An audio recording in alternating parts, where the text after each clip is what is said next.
হামলার পর ক্ষোভে ফুঁসছে দেশ, তবু থামছে না পাক উস্কানি, ফের হুমকি বিলাওয়ালের।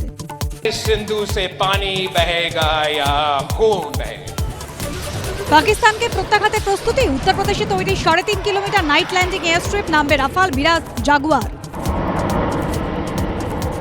পহেলগাঁওয়ে হামলাকারীদের বেছে বেছে জবাব দেওয়া হবে, কাউকে ছাড়বো না, দেশ থেকে উপড়ে ফেলবো সন্ত্রাসবাদ, হুঙ্কার অমিত শাহ। जिन लोगों ने एक कृत्य किया है उचित दंड दिया जाएगा।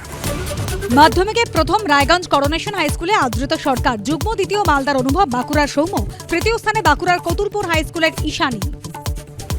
মাধ্যমিকে প্রথম আদৃত সরকার হতে চায় ডাক্তার, যৌথ দ্বিতীয় বিষ্ণুপুর হাই স্কুলের সৌম্য চায় ইঞ্জিনিয়ার হতে। ভবিষ্যতে আপাতত মেডিকেলে যাওয়ার লক্ষ্য রয়েছে। ইঞ্জিনিয়ারিং এর প্রিপারেশন নিচ্ছি।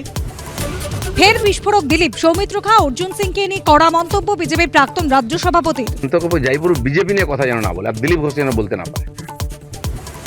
পহেলগাঁওয়ে মৃত্যু মিছিল, অনেক হলো কষ্ট শোক, ফুঁসছে গোটা দেশের মানুষ, এবার পাল্টা আঘাত হোক।